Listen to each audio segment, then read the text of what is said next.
Bora lá.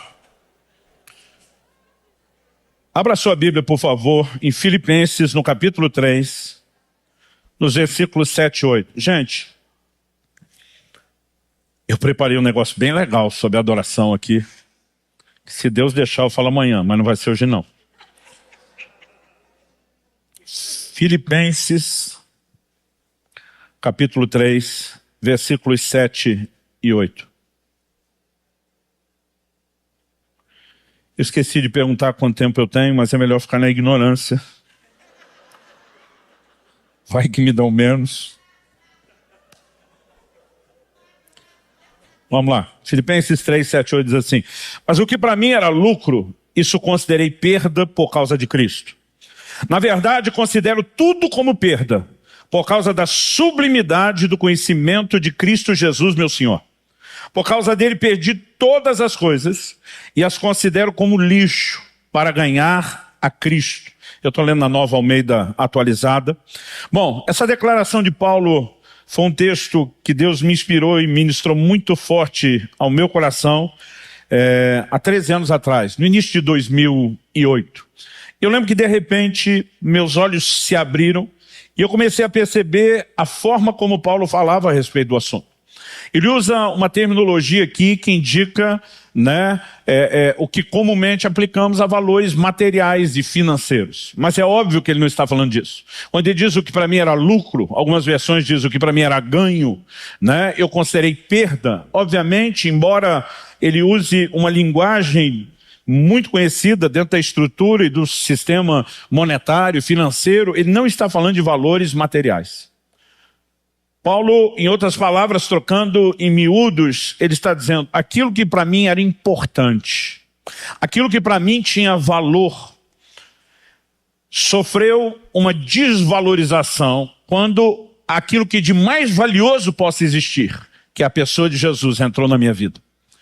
Ele diz que quando Cristo entrou, ele ocupou um lugar de tamanha importância, de uma relevância tão grande, que o que antes tinha valor, comparado agora com ele, desvalorizou. Perdeu o valor. O que antes era importante, perdeu diante dele a importância. Na verdade, eu gosto dessa frase quando ele diz por causa da sublimidade do conhecimento de Cristo Jesus, meu Senhor. Essa palavra traduzida sublimidade no original grego é a palavra uperetio. Ela significa manter-se sobre, sobressair, elevar-se, destacar-se, estar acima, ser superior em posição, autoridade e poder. Algumas versões traduziram por causa da excelência do conhecimento, por causa da suprema grandeza, mas está falando de algo que se eleva, de algo que se sobressai mais do que qualquer outro. Particularmente, eu fico imaginando se Paulo está apenas colocando um adjetivo no conhecimento de Cristo, por causa da grandeza, da majestade, da superioridade do conhecimento de Cristo, ou se ele estaria falando por causa do conhecimento daquele que se sobressai a todas as coisas. Porque quem sobressai não é o conhecimento de Cristo, é Cristo. Né? O acesso a ele, a revelação da importância dele é o diferencial aqui, mas o valor está nele, não no conhecimento dele. O conhecimento é o acesso, o conhecimento é a via de descoberta. Mas obviamente Paulo está falando de Cristo ocupando, né, um lugar onde aquilo que antes era importante deixou de ser importante. Durante muito tempo eu pensava nesse versículo na perspectiva da conversão.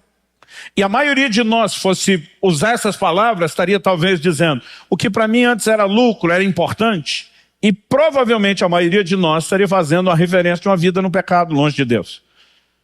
Não importa se a gente estava apontando para práticas ilícitas, para os prazeres da carne, para entretenimento do mundo, mas quando você olha para Paulo, o próprio contexto dos versículos anteriores, eles mostram que não era disso que Paulo estava falando. Se você voltar um pouquinho só comigo, vamos ler dos versículos 4 a 6, são os 3 versículos anteriores. Ele diz, bem que eu poderia confiar também na carne. Se qualquer outro pensa que pode confiar na carne, eu ainda mais. Circuncidado ao 8º dia, da linhagem de Israel, da tribo de Benjamim, hebreu de hebreus, quanto à lei fariseu, quanto ao zelo perseguidor na igreja, quanto à justiça que há na lei, irrepreensível. Foi depois de falar dessas coisas que diz, mas o que para mim era lucro, do que é que ele está falando? Ele não está falando de pecado. Ele está falando de performance religiosa. E aqui nós precisamos entender uma verdade importante. Quando ele começa falando no versículo 4, né? Se alguém pensa que pode confiar na carne, eu ainda mais, a gente podia ler isso aqui mais ou menos assim: se algum de vocês, para quem ele está escrevendo, acha ou pensa que é o cara, eu mais ainda. E Paulo, ele puxa um tom que soa presunçoso, mas ele está fazendo a comparação mesmo. Ele diz: se qualquer um de vocês pensa que pode confiar na carne, se gloriar e aí ostentar alguma coisa, Paulo diz: eu estava numa posição superior a você para ter esse tipo de atitude. E ele começa a justificar como? Circuncidado ao 8º dia. Isso aqui, talvez na linguagem atual, seria a gente dizer, né? Nascido num lar cristão, consagrado e dedicado a Deus desde criancinha na igreja. Mas ele não quer falar só do começo da fé. Ao mencionar a circuncisão de um hebreu era praticada por seu pai. Ele está dizendo: logo que eu cheguei ao mundo, eu na verdade estava debaixo de um legado de uma fé que me antecedeu. Meu pai serviu a Deus antes de mim. E meu pai que me circuncidou ao 8º dia, quando ele estava no seu 8º dia de nascimento, meu avô o circuncidou. Quando ele está dizendo, né, hebreu de hebreus, da linhagem de Benjamim, ele está dizendo: você pode pegar minha ascendência, né, de volta, minha linha descendente, você pega o caminho contrário, e ele diz: e você vai subir até os patriarcas, até Abraão, o pai da fé. Em outras palavras, ele está dizendo: aqui tem história. Um dia desse estava conversando com um pastor amigo e ele me confidenciou que ele já era a 5ª geração de evangélicos na família. Eu sou a 2ª, meu pai foi o primeiro na família dele a se converter. Eu já tive o privilégio de ter o legado de ser a 2ª, meu filho a 3ª. Estou olhando minha neta como a 4ª geração e dando graças a Deus. Mas esse senhor está falando comigo, ele é bem mais velho do que eu. Ou seja, ele era a 5ª, mas os filhos dele já estavam no ministério, era a 6ª. Os netos que já estavam tendo experiências com Deus já era a 7ª. Quando eu olhei para os netos, falei: se você é a 5ª, seus netos já são a 7ª geração. Ele falou: é. Eu lembro que eu olhei para ele e falei: meu irmão, isso aqui é pedigree de crente. 7 gerações sendo refinadas, preparadas, né? Eu fiquei empolgado com aquilo, mas o dia que eu estava lendo aqui o Paulo, eu falei: acho que o Paulo ganhou dele.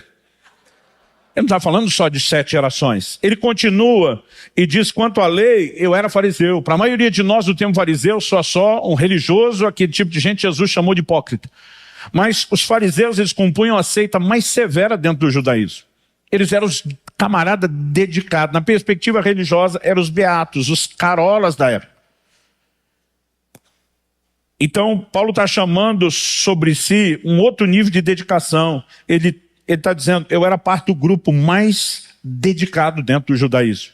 Depois, ele menciona a única coisa que teria uma conotação negativa, quando ele fala que foi perseguidor da igreja. Mas ele diz: quanto ao zelo, fui perseguidor da igreja. Escrevendo aos Romanos, ele vai falar de judeus que, como ele, na cegueira, tinham zelo sem entendimento. Mas ele diz que ele excedia em zelo aos da sua idade, quando escreve aos Gálatas. Em outras palavras, está dizendo: até persegui a igreja, mas Deus é testemunha de que havia zelo e zelo de sobra. E por último ele diz: quanto à justiça que há na lei, irrepreensível. Paulo está dizendo: pegue as centenas e centenas e centenas e centenas de preceitos da lei, revira minha vida, me bota debaixo de uma lupa ou microscópio, o que você achar melhor, e tente dizer onde foi que eu quebrei a lei. Em outras palavras, Paulo está dizendo: eu era o cara, performance religiosa em todos os sentidos. Mas é nesse momento que ele diz: mas o que para mim era lucro, considerei perda por causa de Cristo. Há uma descoberta a respeito da importância que o Senhor tem, que nos leva a entender que performance jamais poderá concorrer com a paixão, o entendimento e a atração por quem Ele é. Se ela for uma consequência, mero efeito colateral, ótimo. Se ela concorrer, errado. E eu me lembro que Deus me guiou a esse texto numa situação muito específica. No dia 31 de dezembro de 2007, último dia do ano, a gente já estava em clima de feriado, acordamos mais tarde lá em casa, o almoço consequentemente saiu mais tarde. Meus filhos ainda eram menores, naquela época eles não conseguiam ficar na mesa muito tempo, já tinham levantado, sair brincar, e eu estou conversando com a minha esposa. Eu lembro que empurrei o prato já vazio de lado, olhei para ela, falei para ela: nos próximos 21 dias, eu não vou comer absolutamente nada. Os próximos 21 dias eu vou passar só na água. Até então nunca tinha feito um jejum maior do que 14 dias na água, e minha mulher olhou para mim com ares de preocupação e falou: Deus está te pedindo isso? Falei: está pedindo não, vou fazer porque eu quero. Eu falei para ela: 2008 será na minha vida o ano da busca. Falei, eu vou buscar Deus como eu nunca fiz antes. Eu estou com fome dele, eu estou com desejo dele, ele não me pediu nada, eu quero. Eu falei, não vai ser só o jejum. Eu vou orar como talvez há muito tempo eu não ore, eu vou mergulhar na Bíblia como, né, talvez eu nunca tenha feito. Naquele ano, foi uma vez só, tá, gente? Outro dia um cara já está dizendo, subirá, vive nesse nível. Eu falei, não, naquele ano que eu determinei ser o ano da busca, eu cheguei a ler a Bíblia 2 vezes de capa a capa num mês. Eu estava decidido a me jogar em Deus como eu nunca tinha feito. Eu entrei o ano turbinado, né? Passei aqueles 21 dias de jejum, mesmo com algumas ministrações, o tempo foi proveitoso, especial. E mais ou menos estava dando um mês do término do jejum. Acho que foi dia 19 de fevereiro de 2008. Eu lembro até hoje, uma terça-feira à noite, nós tínhamos uma reunião com os líderes da nossa igreja, a gente nem chamava aquilo de culto, né? Era um momento... outro dia alguém falou, pastor, treinamento. Falei, às vezes a gente chamava, né? Era um momento de alinhamento, às vezes doutrinário, às vezes de motivação, da visão. Então, normalmente a gente tinha uma oração, ministrava, era uma reunião mais curta, rápida, né? Mas não tinha louvor, adoração, não tinha oferta, não tinha nada que a gente dissesse isso é um culto, era um momento de alinhamento. Mas eu me lembro quando alguém abriu a reunião com uma oração, um irmão passou a mão no violão, olhou para mim, fez uma cara de pidão, tipo o gato do desenho do Shrek. Ele fez assim, como quem diz, uma só. E deixa ministrar uma só. Eu com a cara meia feia amarrada fiz, uma só. Nós não estamos aqui para isso, o propósito é outro. Ele falou, uma só. E eu lembro até hoje, ele começou a dedilhar e cantar uma canção do Marcos Witt que diz, eu te busco, te anelo, te necessito. E até hoje estou tentando entender o que aconteceu. Alguém lá no céu apertou o botão que ativa o modo glória da reunião. Irmão, eu nunca vi nada igual, nem antes nem depois. Foi uma coisa única na nossa vida, num instante. Eu acho que nem se a gente combinasse, ensaiasse, coreografasse, a gente conseguiria reproduzir aquilo de forma tão sincronizada, simultânea, num instante. De repente, todo mundo naquele auditório foi pro chão. A turma começou a ajoelhar, prostrar, outros sentar, e uma choradeira descontrolada, coletiva, instalou naquele auditório. Eu estou olhando aquilo sem entender. Eu chorava que nem criança, eu não sabia porque eu estava chorando, eu não sabia porque os outros estavam chorando, todo mundo chorando, e eu estou só ali tentando entender, Deus, o que é que o Senhor está fazendo? Para onde vai essa reunião? E de repente o Espírito Santo me trouxe uma convicção de que Ele estava nos chamando a um lugar de profundo arrependimento. E eu pensei, faz sentido arrependimento com esse nível de choro. Mas eu falei, Deus, arrependimento do quê? Eu lembro de uma época que os amigos de papai e mamãe que vinham em casa visitar a gente, na hora de sair, dizia, desculpa qualquer coisa. Pensa no negócio que me deixava do lado. Eu, como você desculpa qualquer coisa? Se você fez uma coisa de errado, você pede desculpa daquilo. Você não pede desculpa de qualquer coisa. Né? Com Deus não adianta o arrependimento do tipo, desculpa qualquer coisa. Se vai arrepender, tem que ser específico. Eu falei, Deus, arrepender do quê? E nessa hora o Espírito Santo falou algo que me machucou. Ele diz, vocês precisam se arrepender por não estarem me buscando como deveria. Isso não apenas machucou, me ofendeu. Porque afinal de contas, era o ano da busca. Eu tinha acabado de sair do maior jejum da minha vida.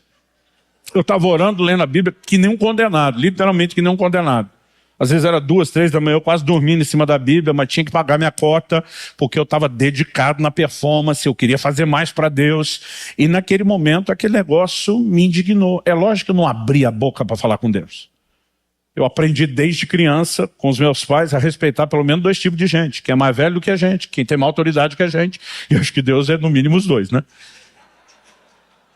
Eu não teria coragem de falar, mas quando ele falou de arrepender, e eu pensei no ano da busca, o sentimento brotou, ele veio com força, eu mordi a língua, não falei nada, mas tudo dentro de mim, o sentimento, parece que queria gritar para Deus, se isso não está bom para você, quando é que vai estar? E mesmo não tendo falado nada, ele ouviu. E como diz o salmista, a palavra ainda não me chegou à boca e tu já sabes. O que você vai falar amanhã, ele já ouviu. O que você vai falar daqui 10 anos, ele já ouviu. O que você vai pensar daqui 20 anos, ele já ouviu. E ele não apenas ouviu, ele respondeu. E eu nunca vou esquecer essa frase. A frase que eu ouvi foi, até que nada mais importe. E diz, quando você chegar ao ponto onde nada, absolutamente nada, é mais importante para você do que eu, você chegou ao lugar onde eu quero que você chegue. Ele me disse, você disse que 2008 seria o ano da busca. Mas a única coisa que você melhorou foi sua performance. Ele diz, a única coisa que você se dedicou foi em quebrar seus recordes. Ele diz, você está jejuando como não jejuou antes, está orando como não orava antes, está lendo a Bíblia como não lia antes, mas isso não significa que o seu coração me deseje mais do que desejava antes. E o constrangedor é que não havia tom de acusação. Aquilo vinha com a carga de amor. E diz, eu não estou lutando contra você, estou lutando por você. Eu te quero de uma forma que sua mente não compreende, não imagina. E eu espero que você me deseje. Eu não estou tentando colocar um peso sobre você na convicção. O Senhor dizia, eu estou tentando te levar a um lugar que vai preencher a sua alma como nada, absolutamente nada vai preencher. E foi nesse momento que Deus me dirigiu a esse texto. E eu comecei a entender esse dilema de performance versus paixão. O anjo da igreja de Éfeso, em Apocalipse 2, a partir do verso 2, o Senhor começa dizendo, eu conheço tuas obras, o teu labor e a tua perseverança. E diz, vocês suportaram provas pelo meu nome e não desfaleceram. E não apenas elogia a produtividade, a performance da igreja. E a igreja de Éfeso tem performance sobre qualquer lente que você olhe. Se você olhar pelo livro de Atos, se você olhar pela carta aos Efésios, se você olhar o livro do Apocalipse, se você for estudar a história, a performance da igreja de Éfeso é alta sobre qualquer ano. Ele está dizendo que vocês suportaram provas e não desistiram, além de produtividade e resiliência. O Senhor elogia até o controle de qualidade da igreja. Colocaram à prova os se dizem apóstolos, não são os achados mentirosos. Mas o Senhor diz, mas tenho contra ti uma coisa. Você abandonou o primeiro amor. Ele está dizendo performance altíssima, estratosférica, a paixão está lá no chinelo. E a mensagem de Deus para aquele mensageiro, o anjo da igreja é, se você não se arrepender, não voltar à prática das primeiras obras, eu tiro de você o candeeiro, o candelabro. Em outras palavras, a igreja que eu lhe confiei. Apocalipse 1 fala de 7 candeeiros ou candelabros e 7 estrelas. O anjo explica, os candeeiros são as igrejas da Ásia, as estrelas são os anjos, né? Os mensageiros da igreja. Agora Deus está dizendo, ou se arrepende, eu tomo o candelabro de volta. O que é que Deus está dizendo? Eu não quero a sua performance. Eu não quero só o seu trabalho e a sua produtividade. Ou isso evidencia a paixão que você tem por mim, ou se não houver paixão, eu descarto sua performance. Eu não estou dizendo que uma vida cristã profunda em Deus não vai nos levar à performance. Eu estou dizendo que a performance deveria ser efeito colateral, consequência, e não a substituição. Dá para entender a diferença? Sou casado com a minha esposa há 25 anos. Eu tenho um mandamento de Deus, não é opcional, como todo marido aqui, futuro marido tem. A Bíblia apresenta isso como um imperativo. Maridos, amai as vossas mulheres. Não está lá um hashtag fica a dica. Não está lá Deus diz assim, ó, se você tiver de boa vontade, puder quebrar meu galho, me ajudar, se ajudar, ame a sua... É uma ordem. E o não cumprimento da ordem é desobediência. Então eu sou obrigado, teologicamente sou obrigado a amar minha esposa. Agora eu fico imaginando se cada manhã, nesses 25 anos de casado, que eu acordo do lado dela, olhasse para ela e falasse, eu amo você. E quando ela abrisse um sorriso, eu atropelasse ela com outra frase. Fazer o quê, né? Deus mandou. Não tem outra opção. Sou obrigado a isso. Eu fico me perguntando se a gente estaria casado, se tivesse, qual seria a qualidade do matrimônio. Mas pastor, ela não sabe que o senhor é obrigado? Sabe, ela também lê a Bíblia. Então qual o problema? O problema é que ela espera que eu cumpra o mandamento com senso de prazer e não com senso de obrigação. Porque o senso de prazer transmite uma mensagem sobre o valor dela. Eu lembro de um dos nossos aniversários de casamento, tenho certeza agora, acho que foi aos 10 anos de idade, eu falei uma frase que ela deu a dica e disse assim, essa você pode repetir de vez em quando. Estava empolgado, 10 anos de casado, subimos na Torre Eiffel, essa primeira vez na França, e ela feliz com aquilo, sonhou com aquilo muito tempo. E lá eu falei para ela, eu amo amar você. Eu falei, eu não amo só você, eu amo amar você. Isso não é um peso, não é uma obrigação. Eu falei para ela, você me inspira, você torna um mandamento tão prazeroso, tão leve, né? E ela falou, olha, eu gostei disso. O que ela diz, a forma como você decidiu cumprir a obrigação me valorizou. Agora, quem valoriza só a performance não está valorizando o outro. Se eu apenas chegasse para ela e dissesse, ó, nem você, nem Deus, nem ninguém pode reclamar, cumpri todos os meus deveres de marido, me dediquei, amei. O que eu estou dizendo é que não é ela que é importante. Eu estou dizendo, no final das contas, o importante sou eu, que eu me orgulhe da minha performance e não você. Agora, se a gente entende isso no relacionamento humano, por que a gente não entende no relacionamento com Deus? A valorização da performance não promove Deus, ela promove só o orgulho. É por isso que os fariseus foram tão confrontados por Jesus a respeito do orgulho que tinha. Você consegue imaginar, Eliezer, aquele camarada no templo do lado do publicano, arrependido, Senhor, misericórdia de mim, pecador, o outro lado, Senhor, graças te dou, que eu não sou com esse miserável do meu lado. Se eu sou pecador por pecador mesmo, já sentava a mão na orelha do cara. Os caras eram arrogantes, orgulhosos, porque é isso que a performance produz. Um senso de que o importante sou eu e a minha avaliação no final. Então, quando a gente diz que a performance no sentido de dedicação deveria vir a reboque, é porque se ela vem na frente, ela mudou completamente a ordem das coisas. Deus nos criou como seres dotados de autodeterminação, livre-arbítrio, poder de escolha, vontade, né? Como disse C.S. Lewis, certa ocasião, ele não nos fez como autômatos programados a amá-lo ou buscá-lo. Ele nos deu a opção de querê-lo. E o que ele quer é que nós possamos querê-lo. O que ele espera é que a gente, de fato, possa entrar nesse lugar. E naquele dia, o Espírito Santo falou comigo de uma forma muito clara. Ele me disse, você lembra aquele episódio do supermercado? Eu falei, lembro, esse eu nunca vou esquecer. Era a história de uma mulher e um marido. A gente diz que o crente não briga, ele tem excesso de comunhão. Então, aqueles dois tiveram muita comunhão, mas o negócio foi intenso.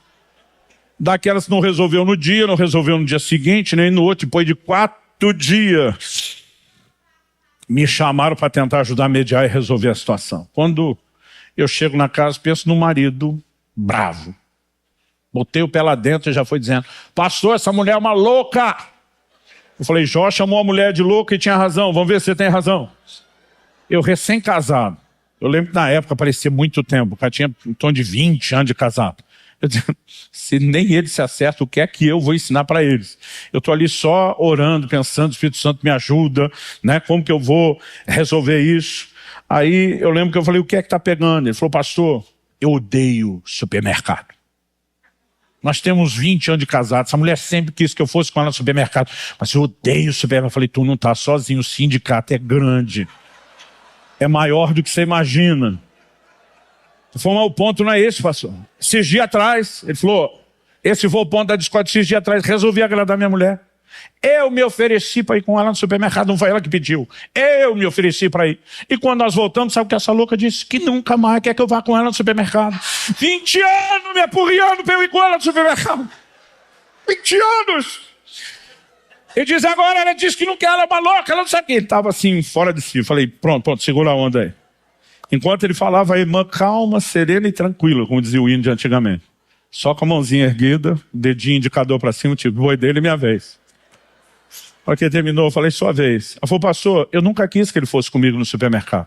Quando ela falou isso, ele quase endemoniou. Já estava bravo, eu não sei o que era o outro nível. Vou chamar de um semi-endemoniamento.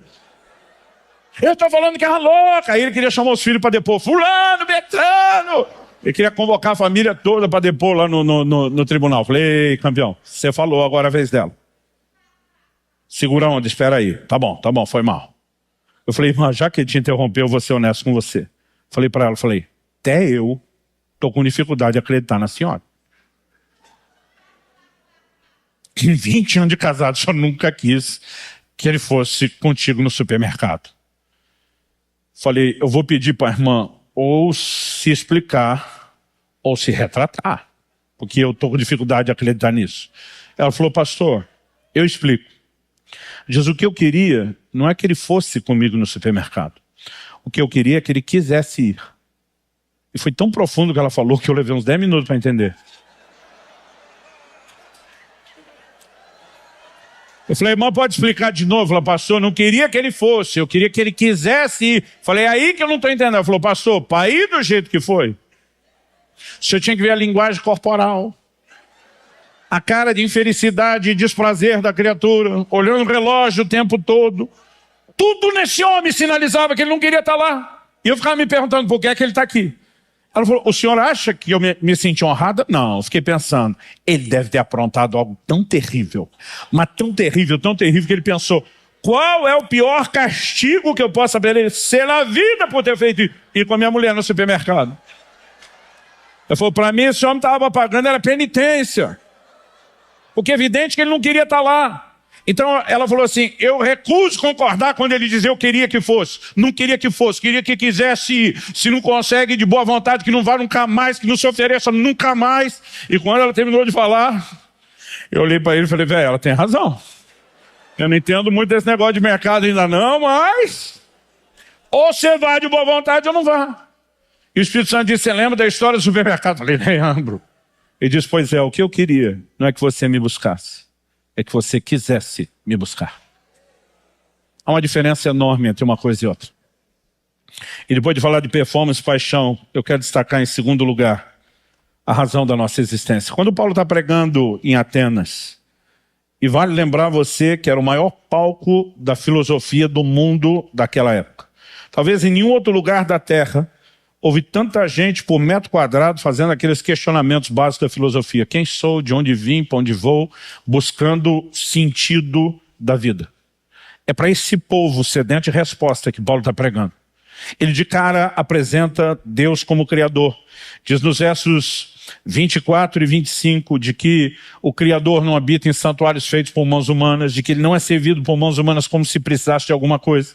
Ele diz, ele dá a todos eles a respiração, a vida, tudo mais. E é depois de falar isso, que no verso 26 e 27 Paulo diz, de um só homem, uma clara referência a Adão, fez todas as nações para habitarem sobre a face da terra, havendo fixado os tempos previamente estabelecidos e os limites da sua habitação. 27. Para buscarem a Deus. Aqui ele entra com um indicativo de propósito claro. Por que que Deus fez a raça humana? Porque a partir de um Deus fez toda a humanidade. O texto é claro, para buscarem a Deus. Se porventura tateando, o possam achar, ainda que não esteja longe de cada um de nós. Quando Paulo diz, se porventura tateando, quando é que alguém procura algo por meio do tato? Quando está desprovido ou limitado na visão. Eu lembro quando meus filhos estavam já entrando na fase pré-adolescência para adolescência, a gente estava fazendo uma visita numa casa, acabou a luz, deu um blackout, não sei se foi no bairro, na cidade, tudo escuro. Na minha época, a gente teria levantado, caçar uma vela, para não ficar no escuro. Naquela hora, todos eles puxaram os celulares do bolso, acenderam as lanternas e nós, os pais, começamos a rir. A gente diz, nossa época não era assim. Estaria nós lá tateando as gavetas, onde é que está a bendita a vela, onde que está o fósforo, né? Ia tatear porque ninguém estava enxergando nada. Né? Quando é que alguém busca tateando? Quando está desprovido ou limitado de visão.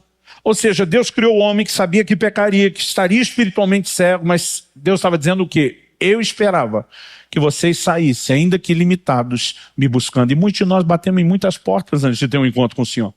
Talvez você tenha, né, apalpado e tateado em muitos lugares antes de ter tido um encontro. Agora a Bíblia diz que ele não está longe.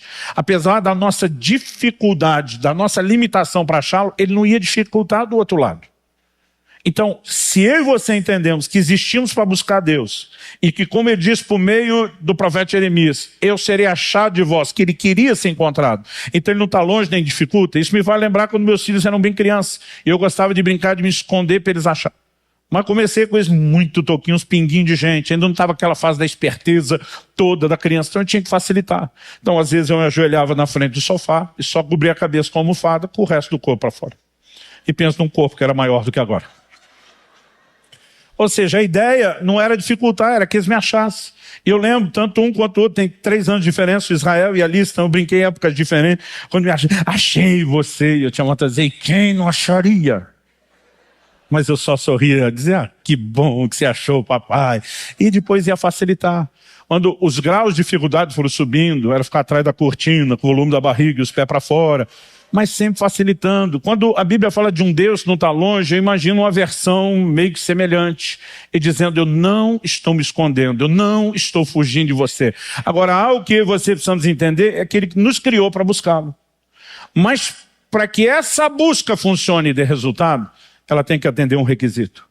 Jeremias 29:13 diz: buscar-me-eis e me achareis, quando me buscardes de todo o vosso coração. Se nós não colocarmos tudo de nós nessa busca, se não houver um desejo real, um anseio profundo por Ele, nós não vamos chegar a lugar nenhum. Em outras palavras, o Senhor está dizendo: eu não quero que você me busque, eu quero que você queira me buscar. Buscar todo o coração é quando a gente deseja isso, é quando de fato a gente quer isso. John Wesley, o grande avivalista do século XVIII na Inglaterra, dizia que não se admita no coração outro desejo ou propósito cujo objeto supremo não seja ele. Sabe, nós temos vivido um cristianismo confuso. C.S. Lewis, que eu mencionei antes, dizia: o cristianismo, se é falso, não tem nenhum valor. Se é verdadeiro, tem infinito valor ou importância. Ele dizia: o que ele não pode ser é de moderada importância. E muitos de nós vivemos como se o que nós temos em Deus na fé fosse relativamente importante, moderadamente importante. Algo precisa mudar na nossa perspectiva de busca e de relacionamento com Deus. E eu me lembro que naquele dia o Senhor começou a falar comigo a respeito de algo. Ele disse: eu quero que você entenda algo que você precisa lidar na sua própria vida e algo que eu quero que você pregue para os seus irmãos cuidarem com isso. O Senhor me disse: você sempre pregou que o grande inimigo do crente é o pecado. Ele diz: esse é um inimigo visível, fácil de ser reconhecido. Ele diz: tem um inimigo sutil, que normalmente você não enxerga. Ele diz: ele se chama distração. Quando Moisés vai a Faraó, ele vai com uma mensagem muito clara. Em Êxodo 5, nos versículos 7 a 9, quando se encontra com o Faraó, Moisés vem com uma mensagem da parte de Deus, diz: deixa meu povo ir para que me adore. Preste atenção, o propósito da redenção é adoração. Nós precisamos entender isso. Quando chega o Novo Testamento, quando Zacarias, pai de João Batista, está profetizando, cheio do Espírito, Lucas 1, acho que é 74 ou 75, ele diz assim: para que libertos das mãos dos nossos inimigos, o adorássemos em santidade e justiça todos os nossos dias. A ênfase de que o Messias estava vindo trazer libertação, de novo, tem um alvo e um destino muito claramente apontado, para que nós o adorássemos em santidade todos os nossos dias. Quando ele vai com essa mensagem: deixa meu povo ir para que me adore, a primeira coisa que o Faraó faz é o quê? Ele diz: esse povo deve estar muito ocioso para estar pensando em adoração. Vamos encher o povo de trabalho. Vamos encher o povo de atividade para que eles não tenham tempo de pensar em adoração. E você sabe que na tipologia bíblica, se o ato de Moisés de tirar o povo de Israel é uma figura da nossa redenção em Cristo, na noite em que o Cordeiro de Páscoa é imolado, a nação de Israel sai, Paulo escreve aos Coríntios, chama Jesus de o nosso Cordeiro Pascal, ele está dizendo: Cristo está para nós como o Cordeiro da Páscoa estava para eles, assim como com o sangue daquele Cordeiro Pascal derramado, eles tiveram início ao seu êxodo, a sua jornada de libertação para ser povo de Deus. Nós também, os paralelos estão todos lá. O que Deus fala em Êxodo 19 a respeito da nação de Israel no Monte Sinai são as mesmas palavras que Pedro dirige à igreja, dizendo: vocês são nação, geração eleita, nação santa, sacerdócio real, povo de propriedade exclusiva de Deus. Então nós vamos entender que Faraó, que antes escravizava o povo, que depois passou a ser o povo do Senhor, é figura de Satanás, que antes nos escravizava. A estratégia dele: vamos encher esse povo de atividade, para eles não ter tempo de pensar, adorar a Deus. Distrações. E o Senhor começou a falar comigo e diz: diferente do pecado, as distrações podem vir escondidas atrás de coisas legítimas. Enquanto o pecado se caracteriza por aquilo que é ilícito, a distração ela pode ser construída em cima de coisas legítimas. Abre comigo sua Bíblia em Lucas 14, a partir do versículo 15. Lucas capítulo 14, a partir do versículo 15. O texto diz assim: ao ouvir tais palavras, um dos que estavam à mesa com Jesus lhe disse: bem-aventurado aquele que participar do banquete no reino de Deus. Estão comendo. Jesus está falando do reino de Deus. Esse cara mistura banquete com o reino, emenda a bem-aventurança. E aí Jesus pega a bola quicando e entra com uma parábola. Jesus, porém, respondeu, 16: certo homem deu uma grande ceia e convidou muitos. A hora da ceia enviou seu servo para avisar aos convidados: venham, porque tudo já está preparado. Mas todos eles, um por um, começaram a apresentar desculpas. O primeiro diz: comprei um campo e preciso ir vê-lo, peço que me desculpe. Outro diz: comprei 5 juntas de bois e vou experimentá-las, peço que me desculpe. Outro diz: casei-me, por isso não posso ir. Vamos fazer uma pausa. Banquete na Bíblia não fala apenas de comer para refazer as forças. Fala de comunhão, fala de relacionamento, fala tanto de intimidade, proximidade, diálogo, quanto disposição de honra mútua. E nós precisamos entender que o Deus que criou o homem para buscá-lo queria relacionamento. Eu brinco que Deus não respeitou nem a lua de mel do primeiro casal. Adão e Eva estão lá no jardim e Deus visitava os dois todo dia.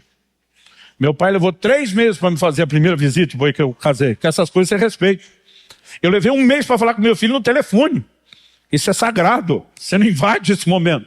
Mas todo dia Deus estava lá. O que ele estava querendo dizer? Vocês podem fazer festa à vontade, mas eu vou ser parte da vida de vocês o tempo todo. Eu quero proximidade. Aliás, quando o homem pecou, qual a pergunta de Deus para Adão? Deus não pergunta: o que é que você fez, cabeção? A pergunta de Deus para Adão foi: aonde você está? Como é que eu leio isso? Deus está dizendo: o problema não é o que você fez, cara. É para onde o que você fez te levou, para longe de mim. Eu perdi você. Agora, nós achamos que Jesus veio perdoar o pecado que nos remetia à condenação do inferno, mas não restaurar o anseio e a proposta original de comunhão. Como imaginar um evangelho onde a gente apenas escapa da condenação do inferno, mas não vive comunhão e intimidade? Salmo 25:14 diz: a intimidade do Senhor é para aqueles que o temem, aos quais ele dará a conhecer a sua aliança. Aqui Jesus começa a falar de banquete, ele dá o tom. Ele diz: mas quando o banquete está pronto e chama os convidados, eles começam a dar desculpa. Agora, se você avaliar as desculpas, o que eles estão falando não eram coisas ilícitas. O primeiro diz: comprei um campo e preciso ir vê-lo. A gente olharia para isso hoje em dia, uma aquisição da propriedade. Seja um crente adquirindo uma casa própria, né? Uma aquisição de um imóvel, uma propriedade para os negócios, para o ministério, sob qualquer ângulo. A gente diria o quê? Bênção de Deus, resposta de oração, cumprimento de promessa. O problema não é a situação em si. Ela poderia ser rotulada como bênção. O problema é quando aquilo que não é errado em si se torna mais importante do que o que deveria ser mais importante para nós. É quando nós recusamos o convite para a intimidade, porque nos distraímos e nos entretemos com algo que ele nos deu, que não deveria ter o mesmo valor que ele, a pessoa dele, tem. O segundo diz: comprei 5 juntas de bois. Isso aqui é o aumento da produtividade. As juntas de bois eram os tratores da época, o povo que vivia, gente, de produção agropecuária em escala pequena. 5 juntas de bois eram os New Holland, os tratores da época. Isso significava o quê? Uma força bruta para arar a terra, para colher, aumento de produtividade. Aumento de produtividade significava aumento de recurso. A maioria diria: bênção de Deus, resposta de oração, cumprimento de promessa. E de novo o problema não é o quê? É o valor que é dado a isso. O problema não é você adquirir propriedade, o problema não é você aumentar a produtividade, é quando essas coisas se tornam mais importantes do que o chamado da intimidade. O terceiro diz: casei-me. Se não dá para falar mal das 2 primeiras desculpas, dessa menos ainda. O casamento é ideia de Deus, é plano de Deus. Melhor coisa que me aconteceu na vida depois de Jesus foi meu casamento. Outro dia alguém falou: pastor, eu queria que o meu fosse tão bom quanto o seu. Eu falei: o problema não foi seu casamento, foi sua escolha. Ou a escolha dela. Eu falei para ele. Sabe, mesmo algo sagrado como casamento não deveria concorrer com o lugar de Deus. Quem está entendendo? Diga amém. E eu comecei a perceber a partir desse texto, naquele dia o Espírito Santo falou: muitos de vocês se distanciaram depois de prosperar profissionalmente, depois de prosperar materialmente. O Senhor me disse: alguns de vocês, depois de prosperarem ministerialmente, você está incluso nesse time. Ele diz: você já não tem tempo para atender o meu chamado à intimidade, porque agora o seu ministério prosperou. Nós podemos nos distrair com coisas que elas não são ilícitas, elas não são erradas em si. Aquele dia o Espírito Santo falou comigo e diz: lembra do episódio do videogame que você deu para o seu filho? Eu falei: lembro. Esse estava fresquinho. Tinha acontecido fazia uns 2, não dava acho que 3 anos. Falei: lembro. Apareci em casa com videogame. Gente, eu nunca vi meu filho feliz com um presente na vida como esse. Ele surtou. Ele corria pela casa. gritando, ganhei o videogame. Ele vinha, me abraçava, me beijava, segurava minhas bochechas. Você é o melhor pai do mundo, se jogava no chão. Mas foi uma cena. Aí repetia, corria, fazia tudo de novo. E eu ficava olhando aquilo. Gente, como pai, eu amei aquele drama todo, né? Eu dizia, gente, acertei no presente. Eu fiquei me achando como pai. Eu vou dizer, não deu 2 dias para eu começar a ficar com ciúme do presente que eu dei. Porque eu perdi meu filho pro videogame. Aquilo que tinha o propósito de dizer, filho, você é importante, eu valorizo quem você é, me fez perdê-lo. Eu perdi ele pro presente que eu dei. Esses 17 anos que eu viajei, eu sempre tive um ritual. A maior parte dos anos eu moro perto do aeroporto em Curitiba. Então, quando o avião descia, se minha esposa fosse buscar, né, eu avisava ela só hora que o avião aterrissou. Pode vir buscar. Era o tempo de eu sair pegar a mala, ela estava encostando com o carro. Ou se eu estava indo para casa, de qualquer forma, mesmo sem precisar que ela buscasse, eu avisava, porque a ideia não era a carona, era preparar os filhos. Papai chegou. Então, quando eu passava pela porta, os 2 estavam esperando na sala e a gente fazia a maior festa junto. Depois do bendito videogame, para não falar o que eu penso dele, cada vez que eu passava aquela porta, minha filha estava lá e meu filho não estava mais.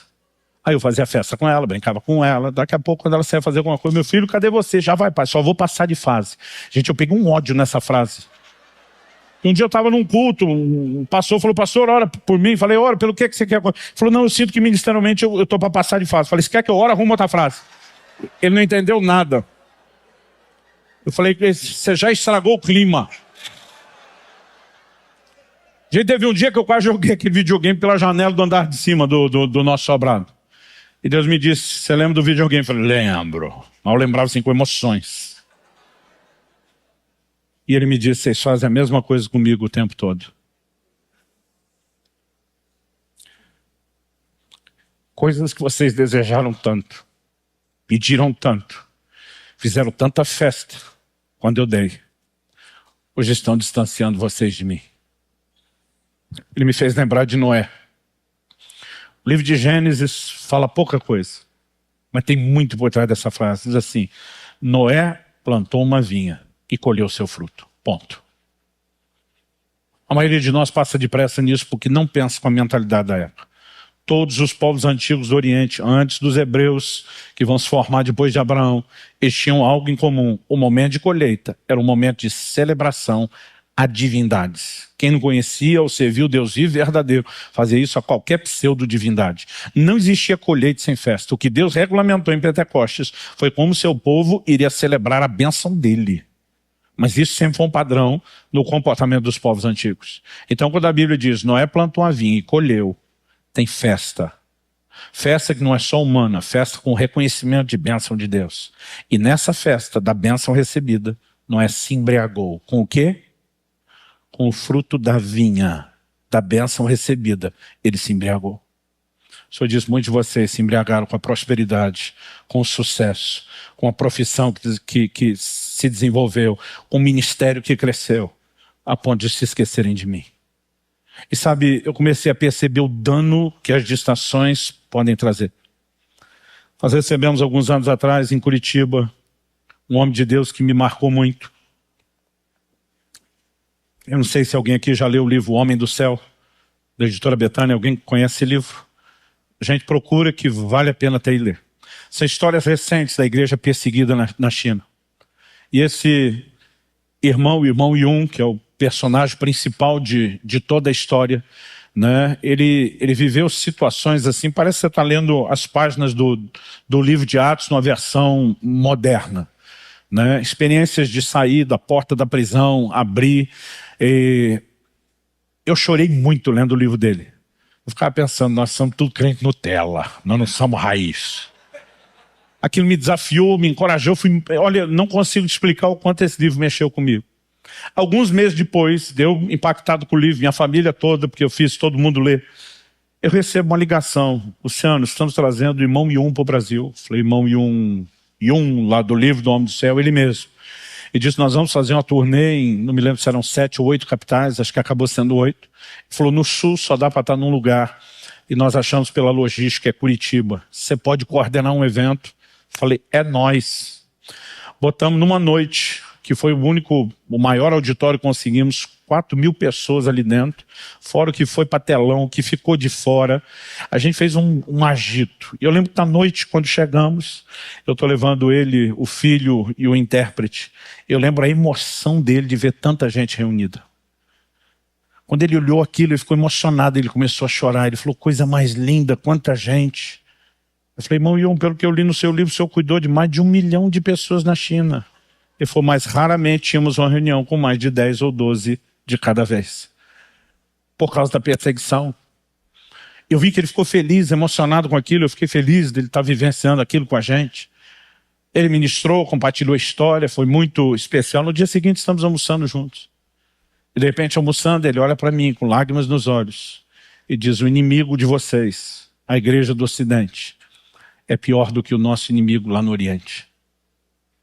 Eu olhei para o intérprete e falei, eu acho que você não entendeu ele. Ele falava em mandarim, o cara traduzia para o português. Como se eu que tivesse entendido o mandarim, né? Eu falei, pastor, ele falou isso. Eu falei, não, eu li o livro dele, eu conheço a história dele.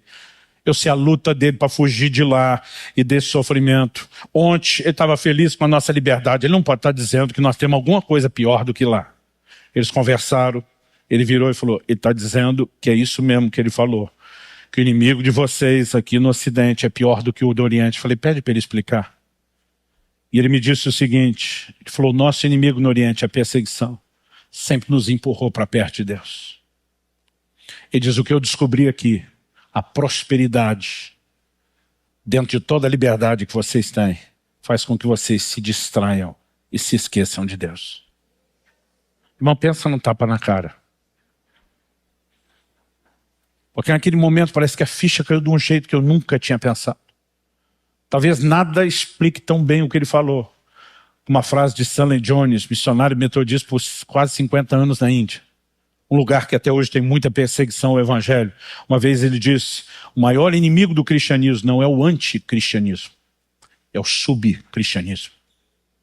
Ele diz, onde tem anticristianismo, a igreja está mergulhando em Deus em níveis profundos. Ele diz, o problema é que sem oposição a gente se distrai e vive um subproduto do evangelho, que não é aquilo que Deus idealizou. Eu não vim aqui te apontar o dedo nem jogar pedra em você. Eu estou falando apenas de como Deus me corrigiu, na esperança de que a carapuça sirva, de que isso lhe ajude de alguma forma. Eu quero começar a terminar. Não tem nada mais relativo do que quando o pregador diz, vou começar a terminar. É que nem hoje, eu fiz 1 hora de voo, com meia hora o piloto disse, estamos entrando em procedimento de descida. Você acha que a pista está ali, né? É a outra metade do voo, é o procedimento de descida. Estamos entrando em procedimento de descida, aperte os cintos, fecha a mesinha à sua frente. E Lucas no capítulo 10, você conhece o texto, mas eu quero que você pense junto comigo e certifique-se de que você tem entendido a essência da mensagem. A Bíblia diz, quando eles seguiam de viagem, Jesus entrou numa aldeia. Certa mulher chamada Marta, estou em Lucas 10, vou ler do 38 ao 42. Certa mulher chamada Marta hospedou na sua casa. Marta tinha uma irmã chamada Maria, que assentada aos pés do Senhor ouvia o seu ensino. Marta agitava-se de um lado para o outro, ocupada em muitos serviços. Então se aproximou de Jesus e disse, o Senhor não se importa com o fato de minha irmã ter deixado que eu fique sozinha para servir? Diga-lhe que venha me ajudar.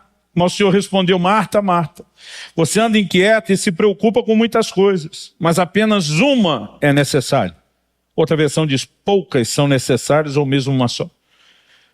Apenas uma é necessária. Maria escolheu a boa parte e esta não lhe será tirada. Hoje em dia, até porque a gente já sabe o final da história, a gente já mira Marta como a vilã da história, já começa defendendo Maria, mas tente se colocar no lugar desse povo com a cultura deles. Hospitalidade não era só mandamento bíblico, era algo forte na cultura. Não se recebia alguém sem tratar de forma decente, sem dar o melhor, sem se esforçar em prol daquilo. E Jesus não vinha sozinho, tinha sempre uma tropa com ele. Ou seja, não era o tipo de coisa que você improvisa e faz de qualquer maneira. Eu me lembro quando recém-casado, minha esposa fazia da faculdade de manhã, trabalhava à tarde para me ajudar com as finanças da casa, me ajudava no ministério à noite. Eu falei, amor, Se você tiver paciência de me ensinar, eu vou te ajudar com tudo que eu puder em casa, menos passar roupa. Eu fiz um juramento diante de Deus que eu não passaria roupa. 25 anos de casado, acho que foram 8 camisas e 4 calças. E depois a gente foi descobrindo essas que não amassa para fugir disso. Mas eu falei para ela, eu quero te ajudar sempre que puder. Eu me lembro de um dia que cheguei em casa, não tinha telefone celular naquela época. Se já tinha algum lugar, a gente não tinha condição de ter. E o finado telefone fixo toca. Quando eu atendo, aquela musiquinha de antigamente, ligação a cobrar. De alguém chamando o finado telefone público, vulgo orelhão. Quando eu atendo, minha esposa diz, meu amor, só queria checar se você chegou em casa antes de mim. Eu saí aqui uns minutinhos atrasado da faculdade, eu tô com medo, era muito corrido o tempo dela, tô com medo de não dar tempo de preparar o almoço antes do horário do trabalho. Se você tirasse algumas coisas da geladeira para mim, já vai me facilitar o trabalho. Eu falei, não, tá por fora. Cheguei hoje mais cedo, que quem faz o almoço sou eu. Minha mulher, tadinha, acho que achou que tá falando com o Masterchef, alguma coisa. Ela do outro lado empolgou, falou, uau, e qual é o cardápio? Eu olhei na mesa, falei, massa com peixe. Ela, uau, e desligou. Desligou antes de eu falar, desligou antes de eu explicar. Não tinha como ligar de volta. Ela tá ligando o orelhão que eu não sei o número, ligou a cobrar, não tem como chamar de volta. E o que eu não consegui explicar é que massa com peixe, eu tinha separado o miojo e tinha uma lata de sardinha. Aí eu fiquei imaginando a expectativa dela, massa com peixe. E qual seria o choque da realidade? Eu falei, Deus da glória, me ajuda. Falei, era uma brincadeira que não deu tempo de eu arrumar. Aí eu lembro que tinha umas fatias de mussarela pouca. Eu peguei, esquentei no forno para esconder o que estava embaixo. Em cima do queijo derretido, escrevi com ketchup, Kelly, amo você. Esses dias eu achei uma foto, ela tirou a foto do prato. Aí ela chegou, olhou, que lindo. Mas ela curiosa, porque ela olhava, só via o queijo e o ketchup. Ela disse, mas o que tem aí? Eu lembro quando ela botou o garfo e levantou a capa do queijo. Ela falou, miojo com sardinha. Eu falei, vai dizer que miojo não é massa e que sardinha não é peixe? A gente riu, acabou que eu me safei em nome da diversão. Mas por que eu estou falando isso? Se eu fosse receber Jesus pessoalmente, carne e osso em casa, é nunca que eu daria miojo com sardinha para ele. Imagina Marta, gente, o mestre está aqui. Agora, já tem gente pra caramba. Ela precisa de ajuda. E Maria está lá sentada ouvindo Jesus. Marta ficou doida. Gente, para ela chegar ao ponto de falar com Jesus como se Marta não está presente. Eu lembro de uma visita que eu fiz para uma família da igreja. No final, na hora de ir embora, eu falei para o camarada, eu falei, essa semana que era um gabinete, eu converso com você. Ele falou, é mesmo? Sobre o quê? Eu falei, nós vamos falar sobre o seu matrimônio. Deus te revelou. Eu falei, Deus não, cabeção. Você mesmo. Ele falou, o que eu fiz? Eu falei, eu fui para a cozinha buscar água e pego você e ela discutindo com o menino no meio. Menino, fala para sua mãe. A mulher está na frente dele, mas ele não quer falar com ela. Menino, fala para sua mãe. Aí o menino repassa o recado. A mãe diz, menino, fala para seu pai. O menino repassa. Eu olhei aquilo. Gente, quando você trata alguém como se nem tiver ali, o negócio azedou no último nível. Então quando Marta chega e diz, Senhor, diz a minha irmã. A irmã está ali. Ela podia falar. Mas eu imagino que ela já passou. Me ajudar. E Maria? Daqui não sai, daqui ninguém me tira. Ela apelou, tipo, diz o Senhor, quem sabe o Senhor ela vai ouvir. E Marta foi convicta de que Jesus ia ficar do lado dela. A cabeça dela tem toda a razão. Mas aí Jesus dispara, Marta, Marta. Por 7 vezes na Bíblia, você vai ver Deus chamando alguém pelo nome 2 vezes seguidas. Em todas as 7, o que ele vai mexer depois é uma crise. Eu acho que se Marta já tivesse a revelação, só de ouvir Marta, Marta, já ia gelar a espinha. Eu já ia pensar, deu ruim. Aí Jesus faz uma afirmação. Agora preste atenção. Tem uns crentes pagando uma fortuna para uns coaches ajudar eles a priorizar a sua vida. Não estou falando contra o coach, nem prioridade. Priorize sua vida, não importa o quanto custa. Não estou jogando pedra nisso. O que eu não entendo é um camarada pagar uma monta gigantesca para alguém dizer algo importante. Não ouviu que Jesus, que no mínimo para rebaixá-lo a gente chamaria de o maior de todos os coaches, está falando de graça. Paga uma fortuna para alguém falar algo menos importante. Não ouve o que Jesus está. Hashtag fica dica de graça.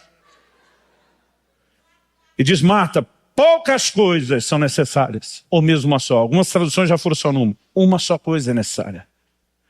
O que é uma só coisa? Aquilo pelo qual nós somos criados. Buscar Deus. No final das contas, no frigir dos ovos, como dizia a geração de meus pais. Eu nunca entendi porque que eles botavam o ovo, porque que frigia o ovo. Mas no frigir dos ovos, e eu dizia, um dia eu vou crescer, vou falar bonito assim. E hoje eu falo, no frigir dos ovos, ele diz, uma coisa conta. O que é essa uma coisa, Jesus? Ele diz, Maria escolheu a boa parte. E essa não lhe será tirada. Quando ele está dizendo, Maria escolheu a boa parte, ele diz, ela escolheu a única coisa que importa. Ou seja, a motivação de Marta era ruim? Não. Ela queria honrar Jesus. Ela queria servir Jesus. Mas até no intento de agradá-lo, ela deixou de entender a importância de desfrutar da sua presença.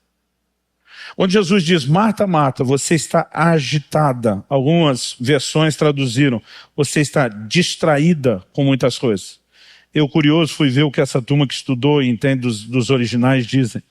A palavra usada e traduzida aqui como ocupada ou distraída, peripal, significa separar, afastar, distrair, entrar num estado de estresse mental, estar distraído, estar super ocupado, ou bastante atarefado. Ou seja, é uma distração causada por um alto volume de dedicação a alguma tarefa. E ainda que a motivação fosse boa, o resultado é que ela valorizou mais o serviço do que a pessoa que ela devia servir. E quando a gente pega essa equação de Jesus, que simplifica as coisas, e a gente pensa, no final das contas, a gente existe por um motivo, para buscá-lo. Se não há nada que se compare a ele em importância ou valor. A pergunta a ser feita é, como a gente consegue se enganar tanto e se distrair tanto com tanta coisa? Houve uma época onde Deus começou a trazer um mover de adoração tão forte, tão intenso, em tantas nações. E no meio desse ambiente, eu acho que as pessoas começaram a adorar a adoração em vez de Deus. Teve uma igreja que suspendeu o momento de adoração dos cultos. Botou todos os músicos para pensar e buscar Deus. E foi depois de um tempo só com som mecânico, quando eles voltaram, que nasceu aquela canção. Estou buscando a essência da adoração. E a essência és tu. Muitas vezes a gente tem valorizado muitas coisas que são só meios de acesso àquele que realmente importa. Eu sei que às vezes a gente demora para achar o ponto de equilíbrio. Eu, depois daquele dia, eu decidi que eu não faria mais nenhum jejum prolongado. E por 10 anos eu não fiz nenhum jejum prolongado. Em 2018, 10 anos depois de Deus ter me dado essa mensagem, Ele me mandou pregá-la novamente na igreja. E eu estou contando para o pessoal no púlpito.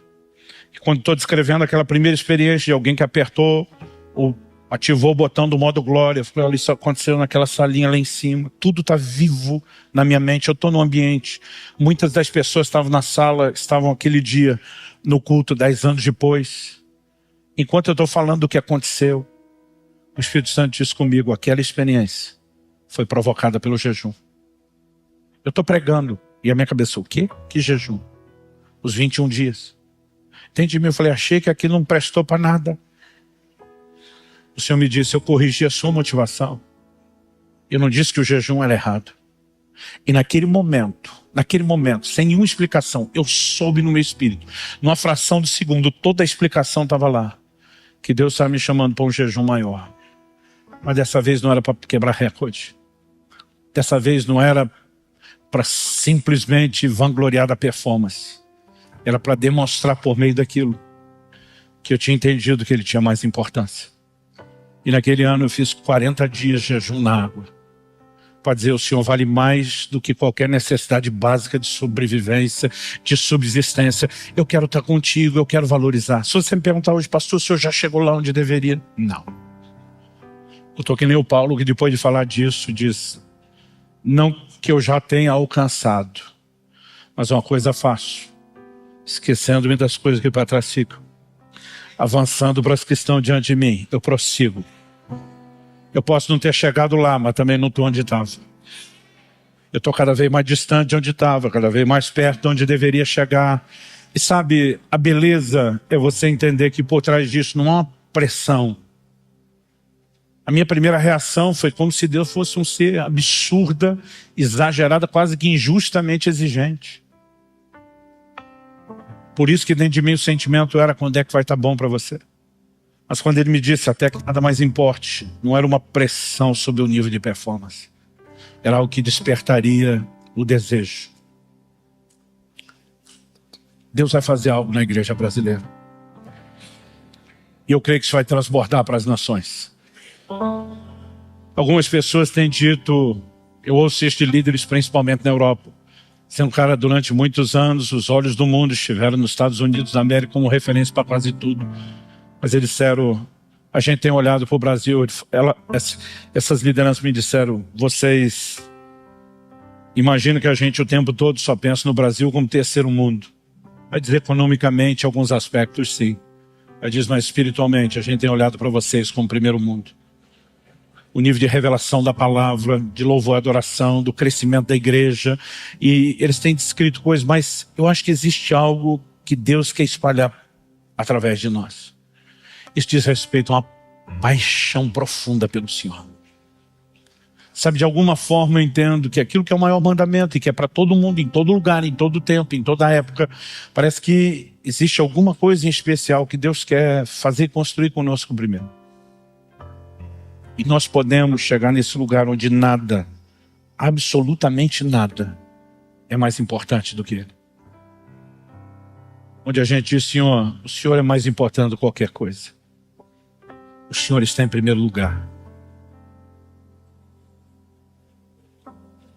Espírito Santo, eu tentei, da melhor forma possível, compartilhar com os meus irmãos e irmãs o que o Senhor tem falado, corrigido e instruído. Mas se o Senhor não vivificar essa palavra, teria sido só uma palestra. Terá sido só um discurso. Por isso eu clamo, abre os olhos do nosso entendimento. E além de compreensão espiritual, revelação, eu oro por aquela aplicação personalizada que só o Senhor pode fazer. Ao mesmo tempo em que o Senhor fala a mesma coisa para todos nós, eu sei que a nível de detalhes o Senhor pode estar falando coisas muito distintas para cada um dos meus irmãos, que se encontram em fases diferentes da vida cristã de resposta ao Senhor, que se encontram em níveis diferentes de maturidade da sua caminhada.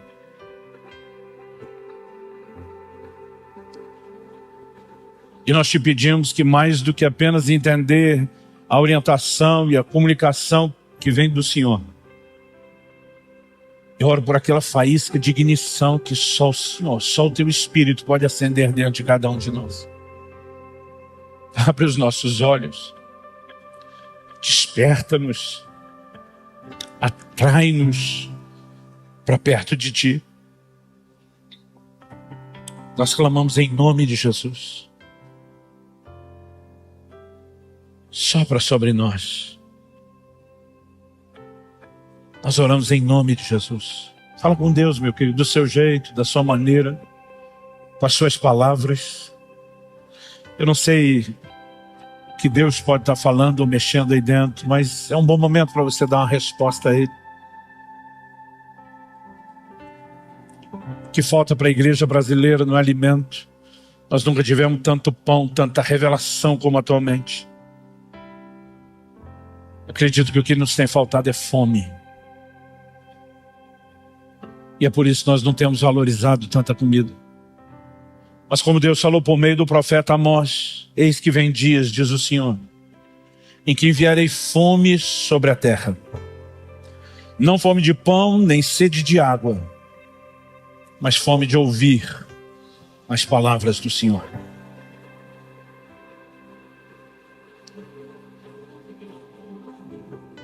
Talvez isso consiga exprimir uma palavra profética liberada por Smith Wigglesworth. Deixou muita gente confusa, né? e dizia: quero levá-los a um lugar de insatisfação. Um lugar onde nunca mais voltarão a ficar satisfeitos. Somente satisfeitos com uma satisfação que não pode ser satisfeita. Há um convite do céu. Cada um de nós tem a responsabilidade de corresponder ou não com Deus. A minha oração é que você não apenas ouça, entenda, mas corresponda com o Senhor. Não só aqui, não só agora, não só nesse fim de semana, os céus estão abertos sobre esse lugar. Se você carregue algo daqui para a sua caminhada e o seu relacionamento diário com Deus. Em nome de Jesus. Clique e veja mais vídeos como esse.